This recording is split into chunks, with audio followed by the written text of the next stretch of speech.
महिला सुरक्षा हा विषय काही नवीन नाही आहे. तो दिल्लीची केस असू दे किंवा कलकत्ताचा आरजीकर किंवा आता आपलं पुण्याचं स्वारगेट हा सीन, तर हे नेहमी महिला सुरक्षा कुठे ना कुठे विषय असा राहिलेला आहे की ह्याच्यावरती कधी सोल्युशन निघालेलंच नाही आहे. तर मी आणि नितेश, माझा को फाउंडर नितेश काला, आम्ही असं जेव्हा चर्चा करतो, आम्ही दोघे IT इंजिनियर्स आहोत, आम्ही अशी चर्चा करताना आम्हाला सुद्धा आपण याच्यावरती उपाय शोधून काढूया. तर त्याच्यामुळे आम्ही जर रिसर्च केलं काय नक्की क्राईम सीन्स आहेत आपल्या याच्यात, किती किडनॅपिंग केसेस आहेत, किती रेप केसेस पर दिवसाला होत आहेत, हे पाहिल्यानंतर आम्हाला समजलं आपण एक कन्सिलेबल डिव्हाइस बनवायला पाहिजे. तर आम्ही थोडंसं मार्केट रिसर्च केलं, ऍक्च्युअल GPS डिव्हाइस कसं वर्क करतं हे केल्यानंतर पाहिलं की आता आपण स्वतः मेक इन इंडिया अंतर्गत आपण कंपनी फॉर्म करून घेऊया आणि स्वतः डिव्हाइस बनवूया, IoT बेस्ड डिव्हाइस. त्याच्यानंतर आम्ही वाईस इथे आलो, जे SNDT युनिव्हर्सिटीचं इन्क्युबेशन सेंटर आहे. इथे आल्याच्या नंतर आम्ही त्यांना पिच केलं की आम्ही प्रोडक्ट कसं करणार, का करणार, त्याचं सोल्युशन काय आहे, हे सर्व त्यांना सांगितल्यानंतर त्यांना ही कॉन्सेप्ट आवडली. मग त्याच्यानंतर SISFS अंतर्गत आम्ही रजिस्ट्रेशन केलं आणि SISFS तर्फे आम्हाला 20 लाखाचा ग्रांट देखील मिळालेला आहे. आता या ग्रांट मधून आम्ही एक अनिका हे प्रोडक्ट बनवलं आहे. अनिकाचा अर्थ संस्कृतमध्ये होतो फिअरलेस, माधुर्गेचं हे नाव आहे. आता एक महिला म्हणून तुम्हाला माहिती नाही कधी आणि केव्हा तुमच्यासोबत कोणता क्राईम होईल, गुन्हा होईल, ते किडनॅपिंग, महिलाच असं नाही पण लहान मुलं किंवा सिनियर सिटीजन ह्याच्यात देखील, तर ते किडनॅपिंग असू शकतो, असॉल्ट असू शकतं, ते गॅंग आणि जर अटॅकर जर सायको निघाला तर तो मर्डर देखील असू शकतो. आणि आता महत्वाचा विषय असतो की आता आपण म्हणतो की अरे टेक्नॉलॉजी आहे, माझ्याकडे मोबाईल फोन आहे, पण अटॅकरला माहिती असतं की तुमच्याकडे मोबाईल फोन आहे, तर त्यांनी काय करतात की मोबाईल फोन तुमचा एका ठिकाणी फेकणार, तुमचं बॅग स्मार्टवॉच दुसऱ्या ठिकाणी फेकणार आणि तिसऱ्या ठिकाणी तुम्हाला कोणत्या तरी गुप्त ठिकाणी घेऊन जाऊन तुमच्यावरती रेप केला जातो.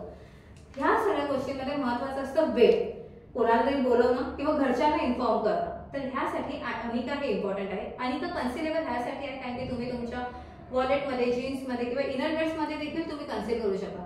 जर मी स्वारगेटचंच एक्झाम्पल घेतलं तर त्या ताई शिकलेली होती, म्हणजे तिचा सज्ञान होती ती मुळात, तर तिने जर त्या व्यक्तीस फॉलो करत गेली आणि तिने खिशातच अनिका ठेवलं असतं आणि तिने SOS फक्त एक प्रेस केला असता, तिच्या घरच्यांना अलर्ट केला असता. हा अलर्ट फक्त घरच्यांना ह्याच्यासाठी आहे की ती ठरवणार की घरच्यांमध्ये कोणाला हे पाठवायचं आहे.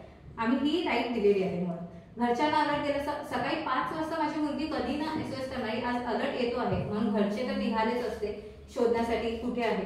आणि जेव्हा हा अलर्ट जातो दर 5 सेकंदाने तुमचं लाईव्ह लोकेशन तुमच्या घरापर्यंत पोहोचत जातं. जर 5 सेकंदाने तुमचं करंट लोकेशन जातात तर तुम्हाला समजू शकतं की किती वेळ महत्वाची आहे त्यावेळेस अलर्ट केला. आणि महत्वाचं म्हणजे बाहेरच पोलीस स्टेशन असतं.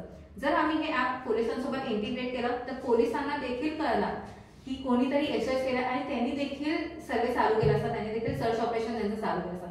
आम्ही म्हणत नाही की कोणावर डिपेंड राहू नका, पण स्वतःची हल्ली आपण काळजी घ्यायला पाहिजे. म्हणून हे डिव्हाइस तुम्ही तुमच्याकडे ठेवा आणि गरजेचं नाही आहे की तुम्हाला सतत कॅरी करायचं आहे. फक्त खिशात जेव्हा तुम्ही घरातून बाहेर जाता किंवा ऑफिसमधून घरी जात असाल तेव्हा तुम्हाला सगळ्यात महत्वाचं वाटतं की कोणीतरी मला फॉलो करताय, तेव्हा हे डिव्हाइस तुमच्याकडे ठेवा. आता ह्या डिव्हाइस मधून तुम्ही तुमचं लाईव्ह लोकेशन शेअर करू शकता, घरच्यांना, आप्तजनांना शेअर करा. अशी काही लिमिट नाही की फक्त एक जणांना शेअर करायचंय, तुम्हाला हवं त्यांना शेअर करू शकता. कंटिन्यू मध्ये हे डिव्हाइस आपण शेअर करू शकतो का की फक्त प्रेस बटन दाबल्यावरच ते शेअर होईल? कंटिन्यू मध्ये तुम्ही शेअर करू शकता. आणि तुम्ही सज्ञान आहात, तुम्हाला वाटतंय की मला आता काही ठिकाणी मला लोकेशन शेअर नाही करू शकत, तर आम्ही तुम्हाला राईट दिलेला आहे. तुम्ही हवं तेव्हा तुमचं location turn on and of करू शकता आणि तुम्ही ठरवाल की तुम्हाला लोकेशन नक्की कोणाला शेअर करायचं आहे.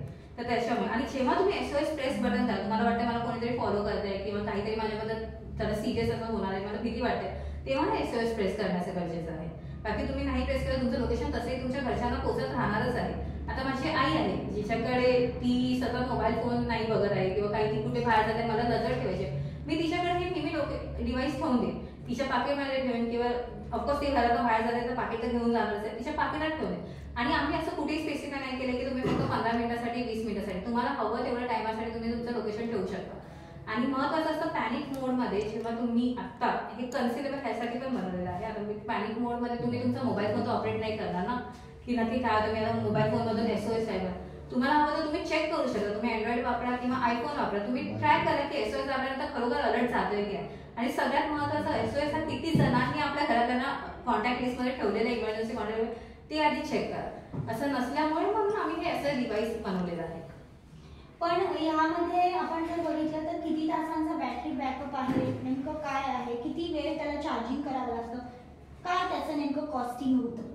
ह्याची चार्जिंग 32 तास आरामशीर चालते. जर स्टँड बाय मोड असेल जसं की 7 तास तुम्ही एकाच ठिकाणी आहात, स्कूलमध्ये आहात, तुमचं मूल ऑफिसमध्ये तुम्ही 8 तास असाल, तर ते ऑफकोर्स डेफिनेटली 40 तासापर्यंत जाते. हे मोठे ह्यासाठी आहे कारण की जर मी तुम्हाला सांगितलं आता देखील तुमच्या बॅगेमधून लिपस्टिक शोधा, तुम्हाला नाही भेटणार, पण ती वेळ एवढी क्रुशियल असते, काही प्रत्येक सेकंड आपल्यासाठी इम्पॉर्टंट असतो. म्हणून जर तुम्ही कन्सिल केला आणि न बघताच तुम्ही फक्त एक प्रेस दाबला तरी तुमचं अलर्ट जाते. तुम्हाला कोणता मोबाईल फोन किंवा ह्याच्यावर डिपेंड व्हायची गरज नाही, फक्त एक डिव्हाइस तुम्हाला कॅरी करायचं आहे. आणि ह्याच्यासाठी आम्ही फक्त सबस्क्रिप्शन मॉडेल वर्षभराचं ठेवलं आहे 3000 रुपये. एकदा तुम्हाला पाहिजे 1 टाइम कॉस्ट आहे ती, त्याच्या म्हणजे 3000 म्हणजे महिन्याला फक्त तुम्हाला 250 रुपयेच पडतात. तर त्याच्यामुळे तुम्हाला असं नाही की आम्ही जास्त प्राइस देतोय, मेक इन इंडिया असल्यामुळे हे अफोर्डेबल आम्ही ठेवलेलं आहे. आणि ह्या संदर्भात सध्या काय चालू आहे, हे सगळं मेक इन इंडिया आहे असं तुम्ही म्हणतात, प्रोडक्ट कुठे नेमकं बनवलं जातं, काय त्या संदर्भात? हे प्रोडक्ट आम्ही दिल्लीला बनवत आहे, सर्व सॉफ्टवेअर आम्ही मुंबईत बनवलं जात आहे. तर त्याच्यामुळे सर्व काही इकडचे सिस्टीम असणार आहे. तुमचा डेटा कुठे लीक होण्याचा किंवा चायनीज बेस असं काही नाही आहे. आणि आम्ही टॅगलाईनच आमची ती आहे, राईट टू फील सिक्युअर.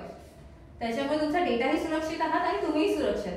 तुम्हाला फक्त आम्हाला सुरक्षा द्यायची आणि ती एक सेन्स ऑफ सिक्युरिटी द्यायची आम्हाला तुम्हाला.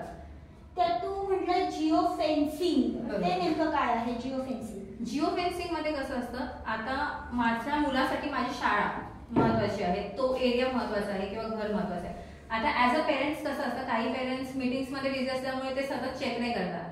पण जर माझ्या मुलाकडे हे डिव्हाइस असणार आहे आणि त्यांनी हे प्रेस केलं किंवा मुलीने मला प्रेस केलं डिव्हाइस, तर मला अलर्ट येणारच. पण समजा ते शाळेत जात आहेत, नक्की पोहोचले की नाही पोहोचले मला कसं करा, मग मी ते शाळेच्या 100 मीटर 200 मीटर असे जिओ फेन्स असं क्रिएट करतो, त्याला आपण सेफ झोन म्हणतो. म्हणजे मला न कळत किंवा माझ्या मुलांच्या न कळत मला